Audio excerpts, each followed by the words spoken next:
আগামী মাসে সিঙ্গাপুরের বিপক্ষে বাংলাদেশ গড়ের মাঠে একটি এএফসি এশিয়ান কাপ বাছাইয়ের ম্যাচ খেলবে। যেই ম্যাচটি বাংলাদেশের জন্য অত্যন্ত গুরুত্বপূর্ণ এবং বাংলাদেশের জন্য ঐতিহাসিক।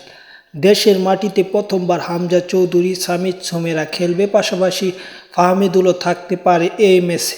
তাই এই ম্যাচটা দর্শকদের জন্য উন্মাদনায় ঘেরা বা ঠাসা একটি ম্যাচ হবে এবং এই ম্যাচের জন্য যে টিকিট বরাদ্দ আছে সেটা কয়েকদিনের মধ্যে ছাড়া হবে এবং কবে ছাড়া হবে এবং কত দাম হতে পারে টিকিটের তা সব বলেছে বাফুফের সহসভাপতি ফাহাদ করিম। সিঙ্গাপুর ম্যাচে টিকিট নিয়ে কথা বলেছেন গণমাধ্যমের সঙ্গে তিনি বলেন, আমরা 20 মের ভিতর চেষ্টা করব টিকিট ছাড়ার। কম্পিটিশন কমিটি থেকে বিভিন্ন প্রস্তাব এসেছে, বাকিটা সভাপতি সিদ্ধান্ত নেবে।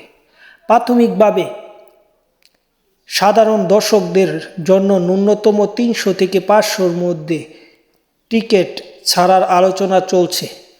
ম্যাচগুলো থেকে আমরা ভালো রাজস্ব আয়ের সুযোগ লাভ করব বা ভালো সুযোগ হিসেবে নিচ্ছি।